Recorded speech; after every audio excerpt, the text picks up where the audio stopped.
everybody, Nooga Cowboy,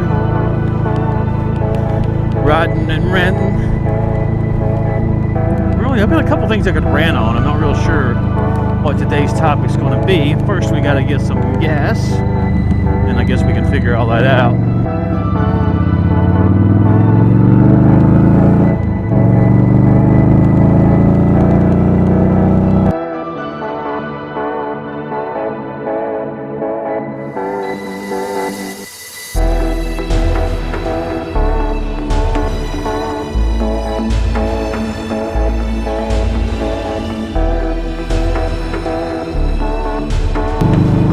We got that finished. I was in some oil, so my boots are kind of slick right now. That's not good.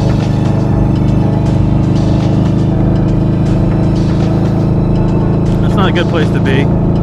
So I got one more little errand to run, and then I guess we'll get to our rant. That'll distract me from how cold it is.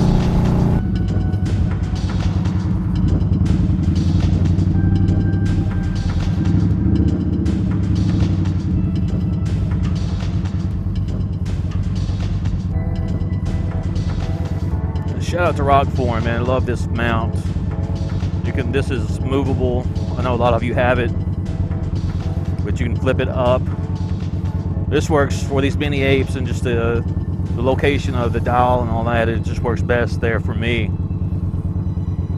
I did have it down here pointing up to where my phone was long ways, but I like my phone like you would hold it, straight up and down. So that allows me to use my phone that way and not hit anything, not hit the tank or the dial or anything like that. Love it. Shout out to Rokform. They didn't pay me to say that. Hey, if y'all want to, give me a shout. We definitely hook it up. But yeah, I love that mount.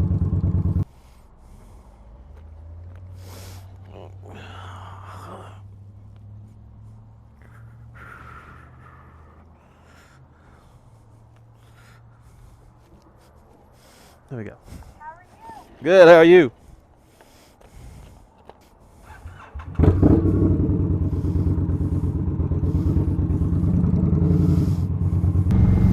Alright, today I think what we're going to talk about, not really a rant,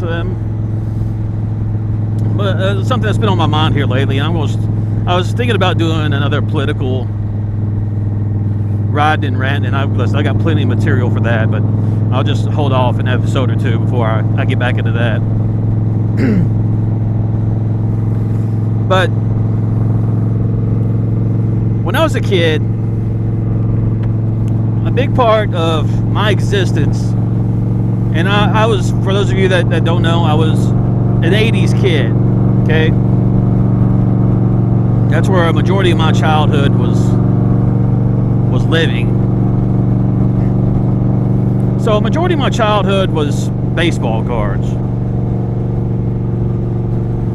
I collected them, still got every single one of them, still have them. Even though a bunch of those 80s sets are worthless, or you can go buy coasters that are more valuable. But I collected them, and I lived in a small town. It's not a city, a small, almost considered a village. And we had one convenience store until we got two, and then, man, watch out, the competition was on. So I remember days when I would walk, and it was about 1.5 miles, 2 miles one way.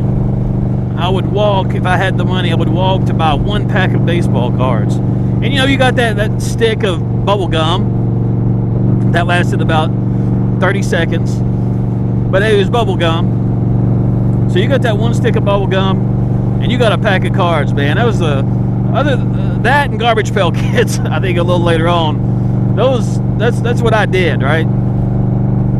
I would buy those baseball cards, those Garbage Pail Kids, and a bunch of my friends did the same thing. We would collect them and trade them and all of that. And the Holy Grail, I spoke about this, or actually wrote about this on my website, NoogaCowboy.com. The Holy Grail was the Upper Deck set. Do you remember when that debuted? 1988, the Upper Deck set. Big news. Big news in my world.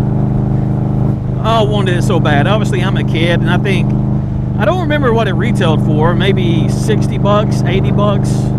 I could be off on that.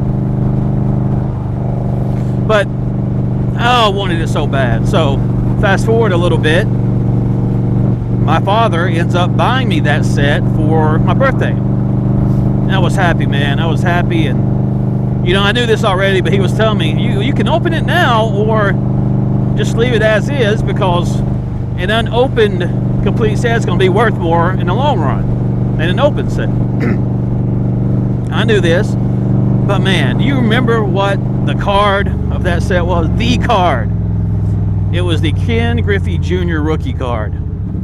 Man, I've wanted that card for so long. Somehow a friend of mine ended up with like 10 of them. And that's when this whole thing first came out. When the individuals came out before the complete set, he had like 10 of them. And I was jealous. So I was thinking about it for about 1 minute, and I said, no, I'm going to open it. I got to. I've got to hold that magical Ken Griffey Jr. rookie card in my hand. I got to see it. So I rip it open without ripping the box. And I look inside, and you know how inside those complete sets are neatly stacked. There was a few cards that didn't look right, so I was like, what is this? I pull it out, and one card, there was 3 damaged cards overall. I didn't mention this in my post, but there's 3 damaged cards, 2 minor, little scratches or something off the corner. But there was one card, and it wasn't a major player. It looked like somebody had set it up at a target range, or shooting range, and put a 44 in it. No joke. I was like, well, this ain't right. So anyway, my dad takes those cards back. We get replacements, and I have an open 1988 set of Upper Deck baseball cards. Still have them. I don't think I've touched them in I'm not sure how long. So I collected baseball cards, collected Garbage Pail Kids on a smaller scale, collected a lot of comic books, still have all those, collected football cards, basketball cards. If it was a trading card, I was pretty much in. Not like this Pokemon stuff we got today. No, we're talking about real sports. So I bring that up because that was such an exciting moment. And every time I walked to the convenience store to buy a pack of cards, it was exciting. Because you had that anticipation of, who am I going to get? Am I going to get my favorite player? Am I going to get a rated rookie? Or an all-star? I mean, there's different cards. It's so exciting. I don't see that anymore. And that's why I bring this up. I don't see it anymore. What are kids... Are they into sports memorabilia? I know there's... Well, I'll say this. If you go into a convenience store, you won't find baseball cards. And no matter what convenience store you went in back then, you saw a baseball card. You saw Topps. You saw Donruss. You saw Fleer. And not as plentiful, you would see Bowman. When Bowman came back out with oversized cards with the autograph on it. But you don't see that anymore. And I know you can go to the sports memorabilia shops, and they have the new cards now. That's got the piece of the jersey in it, and different cards like that. And I wonder if the saturation of the baseball cards in the 80s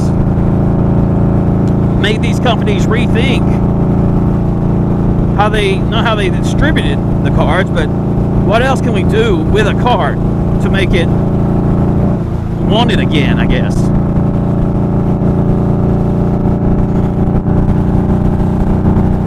So that's, I was thinking about that,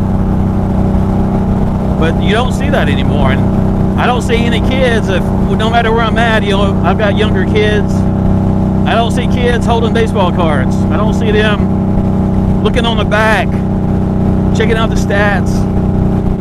That was a big deal for me. I know the sports memorabilia market's still big, it's huge, but it's not for kids anymore. I think those kids that grew up in the 80s, like me, they've got a little more money. So that's the foundation of the sports memorabilia market now, and the ultra rich. Because let's be honest, I don't know how many of y'all can put $100,000 down. I think more now on an Honus Wagner card. I'm not finding any Honus Wagners in my basement or my attic. You know, any Mantle rookies. I don't have those. I can't afford that.